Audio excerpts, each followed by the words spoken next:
Ini adalah kesaksian nyata dari Britney Delamora, seorang wanita yang dulunya pernah mengikuti industri video-video dewasa atau industri percabulan, dan bagaimana dia akhirnya berjumpa dengan Tuhan Yesus yang mengubah hidupnya. Tapi sebelum kita masuk lebih dalam, marilah kita berdoa terlebih dahulu sama-sama.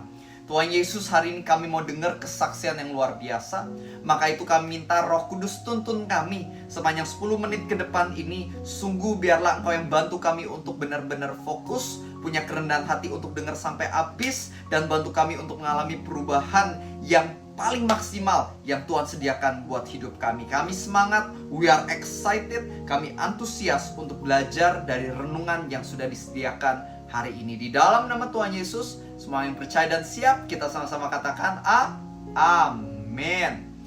Nah teman-teman, Britney Delamora ini dari umur 18 sampai 25 tahun dia ikut industri percabulan, industri konten dewasa ini karena dia tergiur sama uangnya. Dia pikir semakin banyak saya bisa dapat uang secara cepat, I will be happy. Itu yang dia pikirkan. Dan teman-teman, itu benar, uangnya banyak sekali. Dia cerita bagaimana dia bukan cuma bikin video dewasa, tapi dia juga ikut industri agency, sehingga suka dikirimin tuh laki-laki yang mencari wanita-wanita malam. Dan jadi dia kadang-kadang di apartemennya suka didatengin laki-laki yang pengen membeli waktu dia 1 jam. Akhirnya 1 jam dia serahkan tubuhnya tersebut, dan dibayarnya bisa 1.500 sampai 2.500 dolar. Coba aja hitung, itu uangnya 20 sampai 30 juta plus, banyak banget cuma 1 jam. Makanya awalnya dia senang sekali jalanan ini, uangnya banyak banget. Tapi di tengah prosesnya rasa bahagianya mulai hilang. Bukan cuma hilang, tapi dia mulai sedih, bahkan akhirnya depresi. Dan dia ngelihat bukan cuma dia yang mengalami ini, tapi teman-teman dia yang bekerja di industri ini mayoritas juga depresi. Bahkan pakai obat-obatan terlarang termasuk dirinya untuk menenangkan diri supaya bisa lanjutin hari-hari mereka. Karena katanya tanpa dia sadari tidur terus-menerus sama orang-orang yang tidak dia kenal, yang tidak dia sayang dan tidak sayang sama dia, terus-menerus berhari-hari, berkali-kali. Ternyata itu merusak jiwa dia tanpa dia sadari. Dia depresi sekali.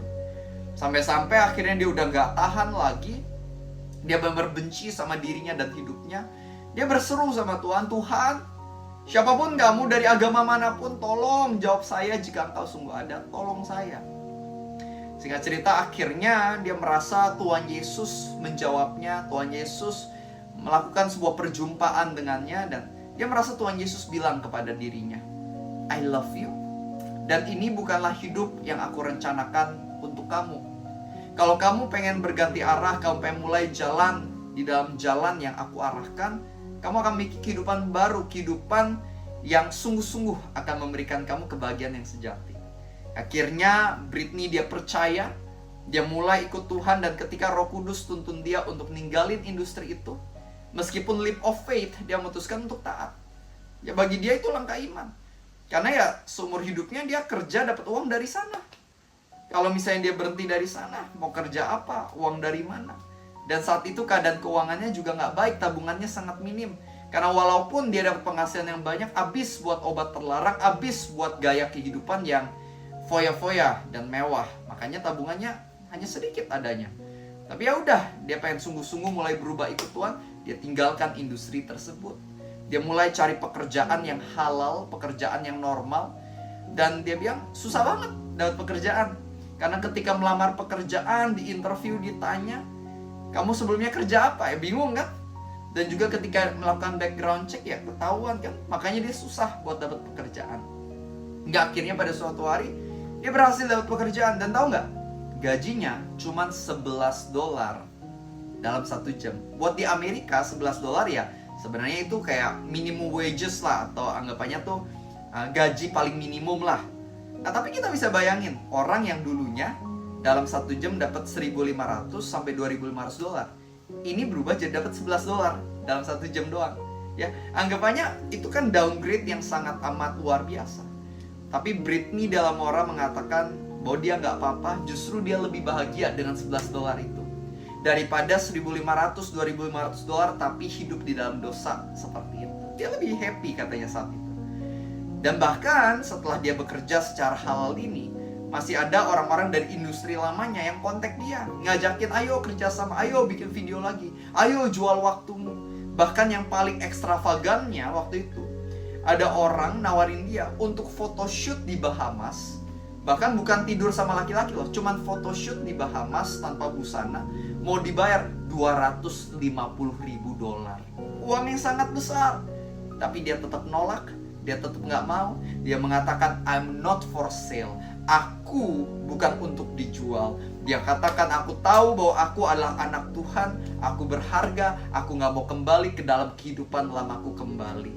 Aku lebih bahagia hidup bersama Tuhan, berapapun uang yang aku miliki, daripada uang banyak, tapi aku jual jiwaku. Nah teman-teman, ini adalah kesaksian nyata. Dan sekarang Britney, dia menjadi seorang yang suka pelayanan, suka kesaksian, menceritakan kebaikan Tuhan yang dia alami di dalam hidupnya, yang telah menyelamatkan dia. Nah inilah pesan yang setiap dari kita harus tahu dan pegang hari ini. Jangan sampai kamu menjual yang namanya hidupmu, jiwamu demi uang. It's not worth it. Berapapun uang yang kamu miliki, itu bukanlah jawaban untuk kebahagiaanmu. Kebahagiaan ditemukan di tengah pengenalan akan Tuhan. Uangmu berapapun, kalau kamu sungguh kenal Tuhan, ada damai sejahtera sejati. Dan jangan mau hidup dalam dosa. Dosa itu kelihatannya enak dan gak apa-apa di awal, tapi pada akhirnya pasti akan menghancurkanmu. Setiap kali kamu melakukan dosa tanpa kamu sadari, jiwamu itu terluka. Ada sesuatu yang si iblis ambil tanpa kamu sadari. Makanya jangan mau hidup dalam dosa lagi. Ayo bertobat, lakukan apa yang benar sesuai dengan firman Tuhan.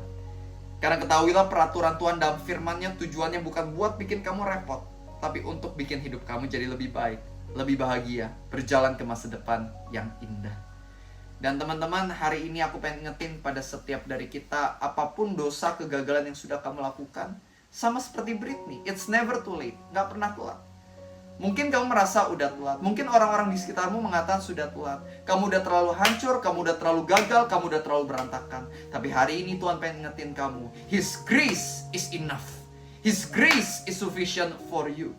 His grace is greater than your sin. Percaya sama Dia, bangkit sama Tuhan. Hari ini Tuhan yang mengulurkan tangan dan mengatakan, come and follow me. Apapun masa lalumu, gak mendefinisikan masa depanmu. Masa depanmu didefinisikan oleh Tuhan yang menyediakan janji itu. Tugasku dan tugasmu adalah untuk mulai berjalan bersama Dia yang sudah ngajakin kamu. Ketahuilah, walau kamu sama ini gak setia, Tuhan kita, Dia tetap setia.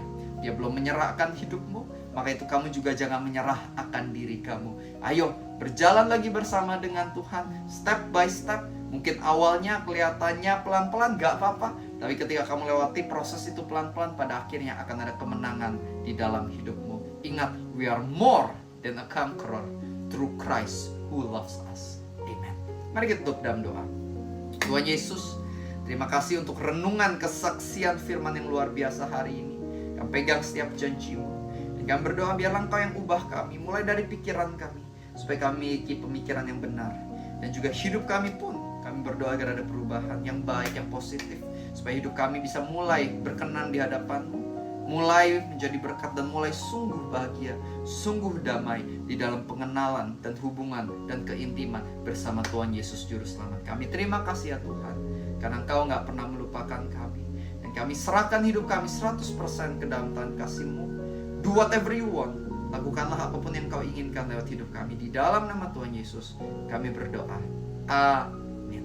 Thank you teman-teman semuanya. Aku berdoa agar firman ini sungguh memberkatimu. Dan jangan lupa, kamu juga bisa subscribe dan klik tombol lonceng, supaya kamu setiap harinya bisa dapat renungan firman yang aku bagikan fresh every day. Dan juga jangan lupa share ke teman dan keluarga, ke grup-grup WhatsApp yang ada, supaya banyak orang bisa diberkati. Kamu adalah saluran garam dan terang dari Tuhan juga. Dan kalau kamu suka baca buku rohani, aku ada nulis buku Jujur sama Tuhan. Cocok buat kamu yang lagi mau mulai bertobat, cocok buat kamu yang pengen semakin intim sama Tuhan. Itu adalah buku bestsellerku, dan bisa menjadi gift juga buat teman dan keluarga kamu yang membutuhkan. Semangat terus dalam Tuhan, dan aku berdoa kita bisa terus bertumbuh di dalam channel YouTube ini bersama-sama. God bless you, see you next time. Bye-bye semuanya.